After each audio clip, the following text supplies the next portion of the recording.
Right, okay, the story with Driver San Francisco really is that we have in many ways gone back to the roots of the original Driver. So what we're trying to do is take the core elements, the things that made Driver really special, and bring those back. So we have Tanner, the undercover cop that we had in the first game that we played all the way through to Driver 3. We brought him back, and he is accompanied by his partner Tobias Jones that we met in Driver 2. He's back, and also the arch nemesis, the arch enemy of Tanner in Driver 2 and Driver 3, who actually shot Tanner at the end of Driver 3 in Istanbul, he returns too.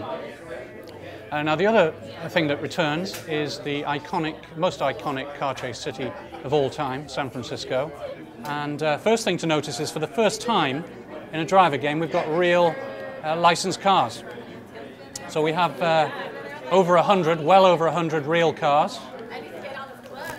So Tanner here driving a 1970 Dodge Challenger RT, chasing after one of Jericho's henchmen here.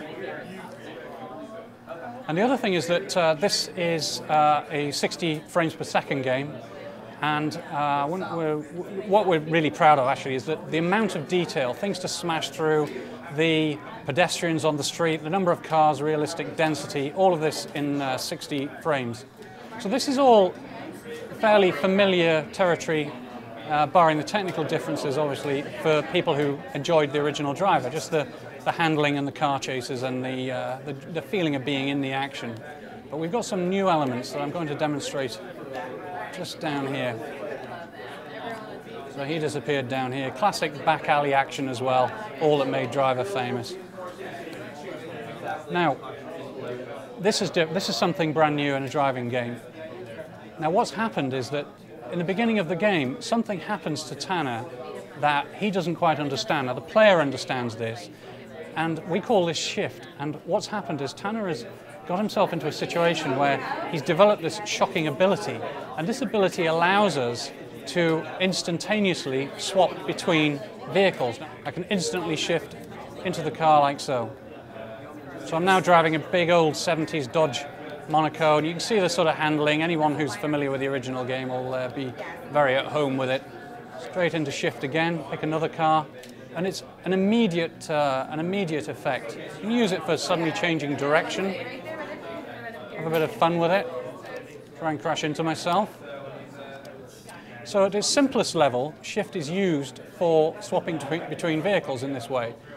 But if I pull out, we can see more of the city. The Transamerica Tower here, and we can see all the vehicles still on the road here, and instantly I can shift into any of these vehicles down here. This is not an unlimited resource, by the way. This is a resource you have to earn. And I can also, as the game progresses and unlocks, I can pull out even further and reveal the city in its entirety here. And each of the cars has a life in it, and there are countless lives. You can see one of them here.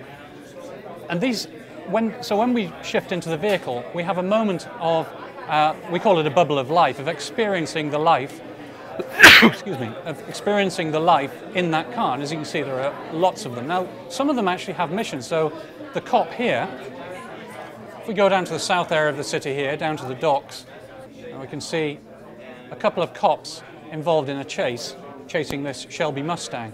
Now, if I shift into it, I'm now part of that mission. I'm now playing this cop's life, and that cop's job is to bring down this getaway driver here. Now the other thing is that shift swaps its uses when you're in a mission. So it's developed an ability here called rapid shifting, which allows us to shift between vehicles. Say I have a crash, I can shift immediately into the other one. Press shift again, shift immediately into the vehicle that I just crashed. And let's say I'm trying to bring him down and we're not having much luck here. One of the other things I can do with shift is use it tactically. So I'm going to go into shift again and then push further on up the road here and see if I can find something that's useful to the task. So we've got a big 18-wheeler rig here. So let's shift into the rig.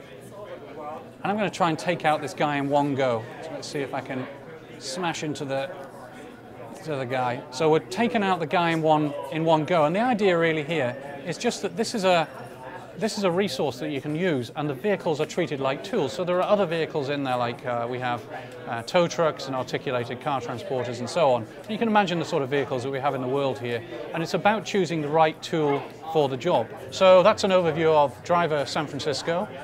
We'll be coming out this fall and on PlayStation 3, Xbox 360, and also PC and Mac.